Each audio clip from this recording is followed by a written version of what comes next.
जहाँ जुगत की बात हो रही है तो आज T20 जुगतों का हो ही जाए। आए जी, कैसे साहब? विकी साहब जरा इधर आए। जलालुद्दीन मोहम्मद अकबर सम्राट बादशाह जलवागर हो रहे हैं। ये टाइम आपका शुरू होता है अब। ਉਹ ਤੈਨੂੰ ਘਰ ਵਾਲੇ ਨੇ ਕਿਹਾ ਕਿ ਬਾਦਸ਼ਾਹ ਦਹੀਂ ਲੈ ਗਿਆ, ਤੂੰ ਪੱਕਾ ਹੀ ਹੋ ਗਿਆ। पांडा गवाच गया सी। ਢੇਡ ਵਾਲਾ ਸਿਰ ਤੇ ਰੱਖੇ ਚ ਪਵਾ ਲੈਣਾ ਸੀ। ਇਹ ਕਿਤੇ ਚੌਲ ਮੰਡੀ ਦੇ ਹੋਣਾ ਨਾ, ਬਾਦਸ਼ਾਹ ਕੋ ਬਰਤਨ ਨਾ ਹੋਵੇ ਤੇ ਇਹ ਚ ਪਵਾ ਲੈਂਦਾ ਜੀ। ਅੱਛਾ, ਚਾਵਲ ਬਰਤਨ ਚ ਨਹੀਂ ਪਵਾਉਂਦਾ, ਉਹਨਾਂ ਨੂੰ ਕਹਿੰਦਾ ਦੇਖ ਮੇਰੇ ਮੂੰਹ 'ਚ ਡੋਲ ਦਿਓ। ਬਾਦਸ਼ਾਹ ਨੂੰ ਮੈਂ ਕਿਹਾ ਬਾਦਸ਼ਾਹ ਆਪਣੇ ਮਹਿਲ 'ਚ ਕਿਉਂ ਨਹੀਂ ਆਉਂਦਾ? ਕਹਿੰਦੇ ਚੋਪਦਾਰ ਗਾਲਾਂ ਕੱਢਦਾ। ਮੈਂ ਉਹਨੂੰ ਕਿਹਾ ਕੱਲ ਤੂੰ ਇਨਸਾਫ ਕਰਨਾ ਸੀ, ਕਹਿੰਦਾ ਰਾਤੀ ਮੈਂ ਮਸ਼ੀਨ ਲੈ ਕੇ ਕੱਪੜੇ ਧੋ ਰਿਹਾ ਸੀ।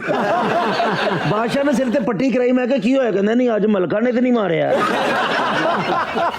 ਔਰ ਬੜਾ ਵਜ਼ਨੀ ਬਾਦਸ਼ਾਹ ਮਾਸ਼ਾਅੱਲਾ। ਅੱਛਾ ਜੀ। ਹਾਥੀ ਦੇ ਬੰਦਾ ਹਾਥੀ ਨਾਲ ਹੀ ਬਹਿ ਜਾਂਦਾ। राती मैंने ढेड़ ते पैर रखे अच्छा जी। पर्ची नहीं निकली, जुबान निकली थी, ਉਹਦੇ ਤੇ ਲਿਖਿਆ ਸੀ ਦਿੱਲੀ ਦੂਰ। ਇਹ ਤੇ ਵਜ਼ਨ ਵਾਲੀ ਮਸ਼ੀਨ ਤੇ ਜਿਹੜੇ ਸੀ ਉਹਦੇ ਚੋਂ ਆਵਾਜ਼ ਆਈ ਸੀ ਵਜ਼ਨ ਮੈਟਰ। ਵਜ਼ਨ ਵਾਲੀ ਮਸ਼ੀਨ ਤੇ ਜਿਹੜੇ ਪਰਚੀ ਆਈ ਵੇਖ ਲਓ, ਹੁਣ ਜ਼ਿਆਦਤੀ ਆ। WhatsApp ਤੇ ਬਾਦਸ਼ਾਹ ਮੈਨੂੰ ਦੇ ਦਿਓ, ਮੈਂ ਤੇ ਮੂੰਹ ਤੇ ਕਮਰਾ ਬਣਾਉਣਾ ਚਾਹੁੰਦਾ ਜੀ। ਜਿਹੜੇ ਆਲਰੇਡੀ ਬਣੇ ਨੇ ਉਹਨਾਂ ਦਾ ਕੀ ਕਰਨਾ ਹੈ? ਆਪਣੀ ਫੈਮਿਲੀ ਠਹਿਰਾਏਗਾ। ਪਤਾ ਰਾਤ ਨੂੰ ਆਪਣੇ ਦਰਵਾਜ਼ੇ ਦੇ ਬਾਹਰ ਸੁੱਤਾ ਰਹਿੰਦਾ, ਕਹਿੰਦਾ ਮਹੱਲੇ 'ਚ ਤਾਂ ਰੋਹ ਪਵੇ ਅਸੀਂ ਮੱਝ ਰੱਖੀ।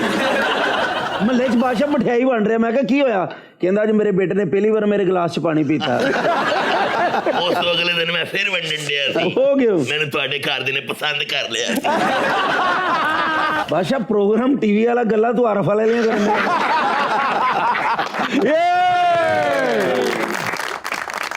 सफिया, आज तुमने हमारा दिल जीत लिया। इंसाफ के इस तराजू की कसम, अकबर से जो मांगोगे मिलेगा। क्या मांगते हो? कैसर जी, इससे लिबास मांग ले, हमारी बादशाह से जान छूट जाएगी। लो भाई मुकामी मरासी हो, तुसी मैंने बहुत हसाया है। मैं तुहानू मुतासर हो के ਵੱਡੇ ਬਜਟ ਦੀ ਫਿਲਮ ਬਣਾਵਾਂਗਾ। ਅੱਛਾ, अरे वाह वाह वाह वाह जी वाह। Well done. 2036 इसके 36 दांत निकालो मनुष्य के। 36 किस तरह? मुझे पता था बीच बोलेगा 4 तेरे रखे हैं मैंने।